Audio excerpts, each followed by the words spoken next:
How are you? How are we?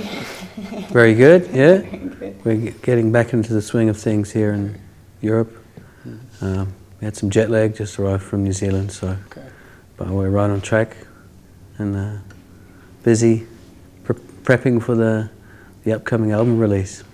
Bit of a homecoming for you? New Zealand, Yeah. yeah. So every year we've been the past 4 years, and it's been good to be back home and yeah, just having that grounding again in your See your family. see my family and everything, and it's a second home now for them as well. So Right. it's becoming very familiar for all of us now. Is it a time just to escape a little bit, or do you work on music or? Well, it's a proper tour as well. So we do have some time off as well. So it's sort of a working holiday.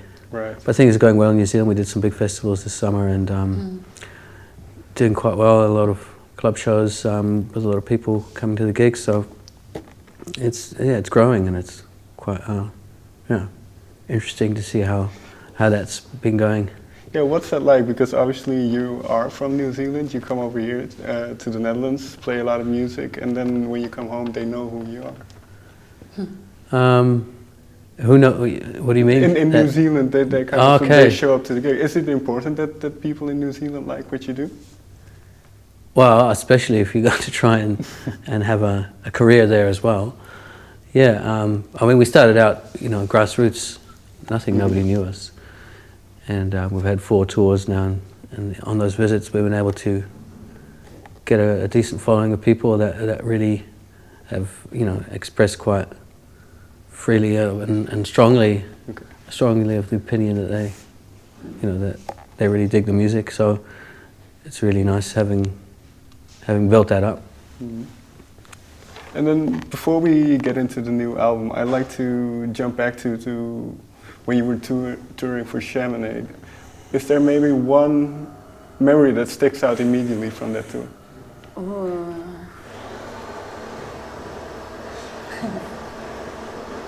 Joost. Joost is making coffee. Can you make me a coffee as well? From the, you mean specifically from the Chamonix tour? Because we've been... Or the 2 years kind of playing gigs around? Years. I don't know, I was just thinking about Ozora actually, but I don't know why, but that's like it was last summer. We played at a festival in Hungary. Okay. And that's actually one of the most, just with like where the music takes you, because that was one of the most beautiful festivals I've ever seen, like in terms of a festival, like how they made the festival. So it looked like, I don't know, sort of magical place on earth where they have built, like instead of using tents and contemporary things to build a festival, everything is there to stay, so they build it to last. So there's like wooden structures and trippy images on everything, and just it's like sort of fairy tale land you're walking through. So I don't know, it was quite a magical place to play, and it's actually a psytrance festival. Okay. So So normally there's only electronic acts playing, or DJs, and we were one of the one of the very few bands that played. Well, actually, I don't know if there's many bands there that played without any electronics, because we are just guitars and drums playing on a psytrance festival. And we played one set of like 1 hour and a half or something, just non-stop, trying to play, like start, like what DJs do as well. You start somewhere and just try to merge every song into the other and play non-stop for 1 hour and a half. And so we just could fit our music as well into this sort of psytrance format on this beautiful festival. So it was a good experience, but it's just one that pops up in my head now. with a gig like that, how do you experience it? Because it is, what you've tried to do is, and I believe you said this in a previous interview with us, that you try to compete with DJs the way they kind of have that pulsating, but also creating a certain energy for the crowd. So when you play non-stop for an hour, where does that take you? Well, maybe that's also why I point out that one because it was really like it's really the competing like with the DJ is a good example of that.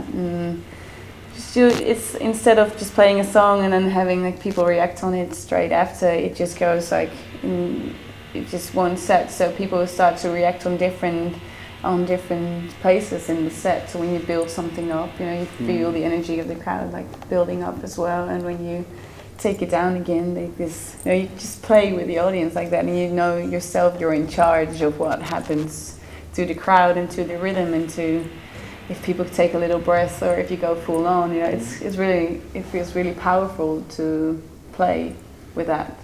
And when you go through it, are you very conscious of that on stage, or is it a very, very kind of subconscious thing that happens? At times, I think it differs, yeah, because you're trying to go on this journey and trying to take people with you. But sometimes there's technical aspects of the show that you have to have a certain different kind of conscious concentration actually on what you have to do, rather than joining the journey and just going off. At moments you join the journey, but you also have to be prepared to to help to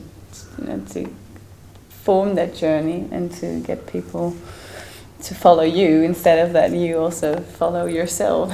Yeah.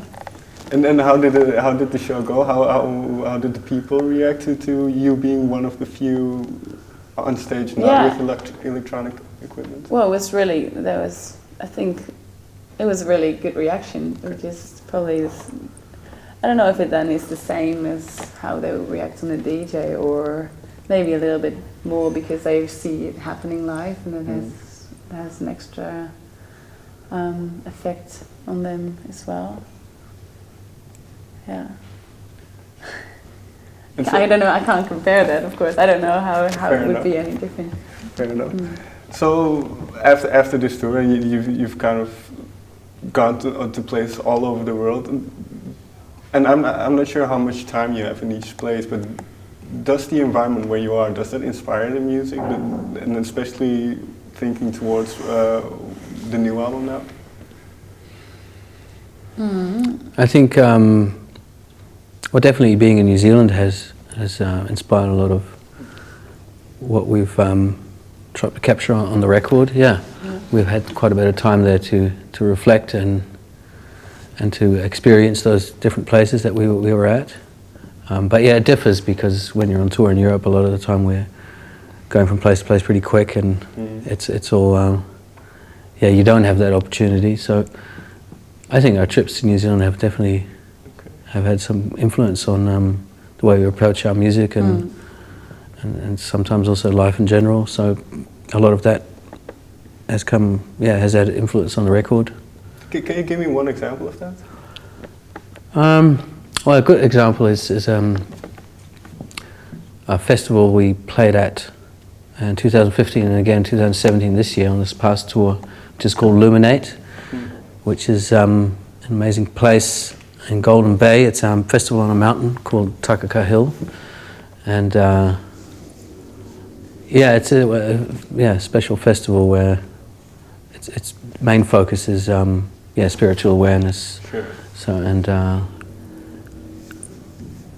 it's interesting to see how that has influenced our approach to some of the music on the new record in terms of having a more spiritual base that you're writing about, and that music is serving that purpose. Was this early in the process, early in the writing process for what became Prehistoric Rhythm? Well, I suppose it's been lingering on. It's more of a continuation of the previous two records, the similar ideas and themes, and it sort of feels like the third part in the trilogy, really. This album, where I think we've gone in depth more, but on like the roots of the importance of rhythm in cultures and help me out. What was I going to say? It's been a long day. Yeah. Well, it's just a searching. We try to trace these influences of rhythm and music and rituals through cultures. You know, back to prehistoric times. That's sort of been a fascination of ours, and yeah, that's definitely been the main theme.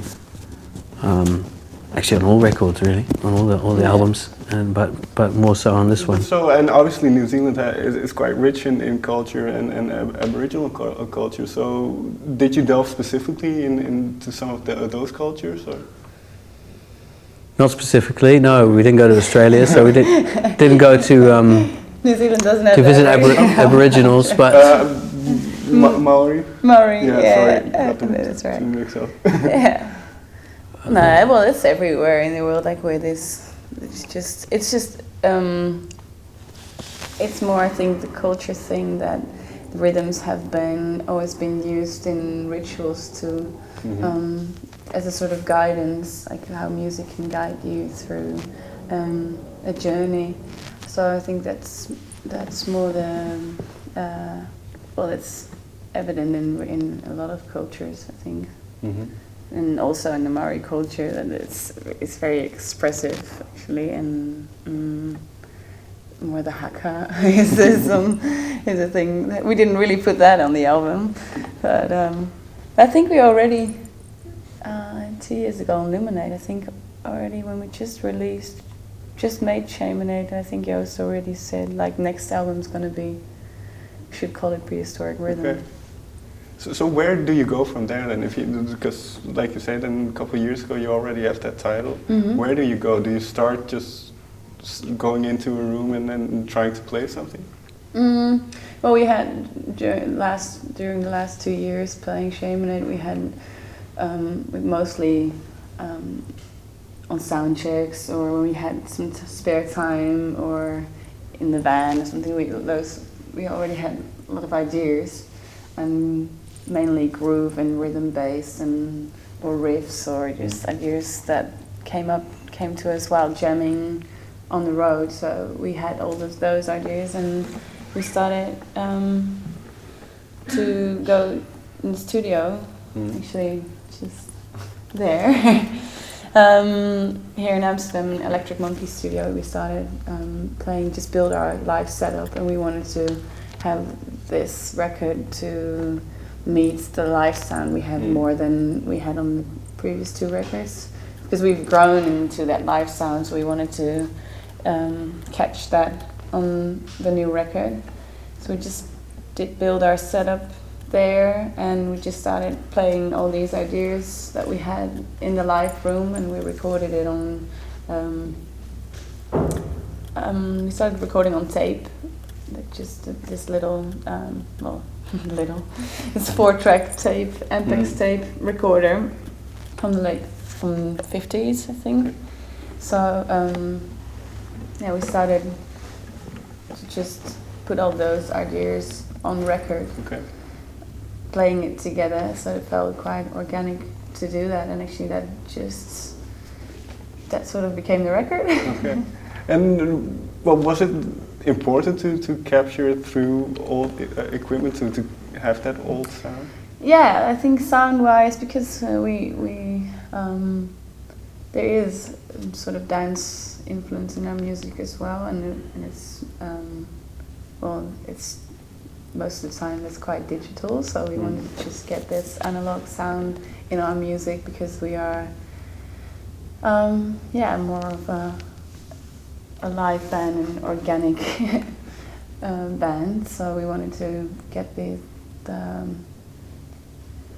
sort of the old 50s sound in there as well, to meet sort of the dance music. And it's also the other aspect of recording on tape is that most of the time you just have one go, because it's just one tape and you just press record. It's different than recording digitally. Sure. So to captivate that same kind of feeling we have when we play live, when it's just like a live performance, you do all the 3 together, that that happens for us as well when we press the tape and put record and start playing.